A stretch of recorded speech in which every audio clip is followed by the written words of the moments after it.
Hello there, this is the second part on how to trade the euro and Japanese yen, and we've discussed on the first part which are the two major central banks, when they are meeting, and what to look for all the way down to inflation. And then in Eurozone, after inflation, you gotta look at the GDP.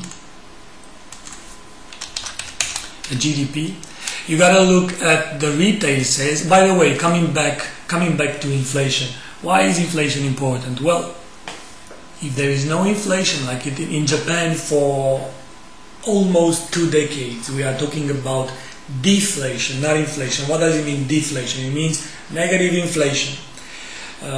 Basically, if you have deflation, the consumer is postponing important purchasing. If purchasing are not being made, then jobs are not being created, layoffs are starting, and so on. So really difficult for the whole economy to start running and to create jobs.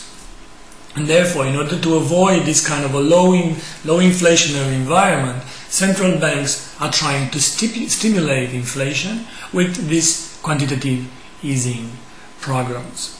So we said that the GDP in Europe, also retail sales in Europe are important.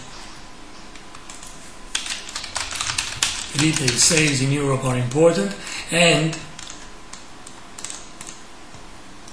the PMIs, all of them, manufacturing and services.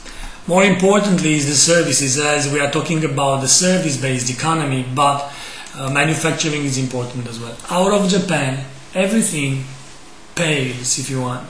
Besides the CPI, which is the main target, the main driver, the one and only report to watch is being called the Tankan report.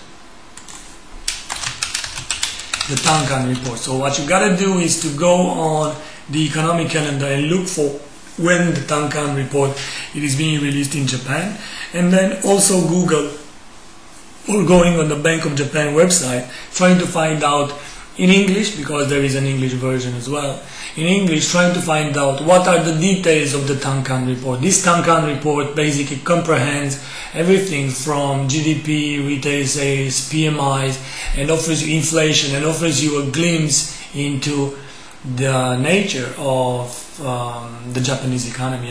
We are talking about one of the biggest economies in the world, with conglomerates that are involved on a global basis. So you want to know what's happening in Japan in order to assess the state of the economy. After all, when you trade a currency pair, you are looking for changes in price of that currency pair.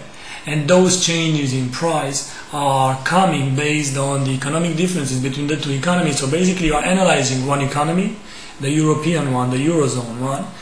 You are analyzing the Japanese economy, and then based on the differences, you have a solution or a fundamental solution regarding what the next thing to do is.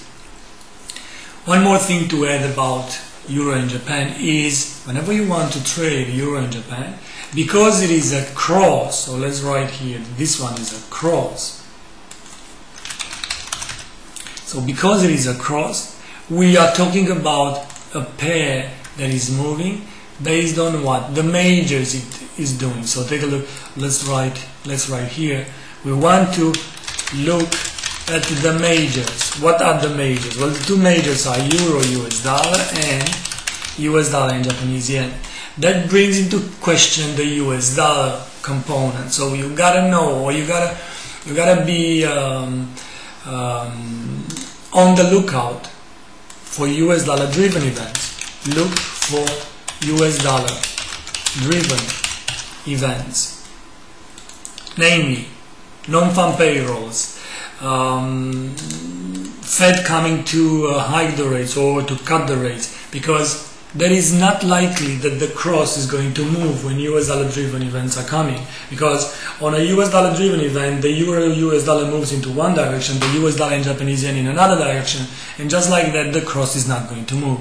So most likely this cross, or any other cross as a matter of fact, is going to move when US dollar is not on the dashboard.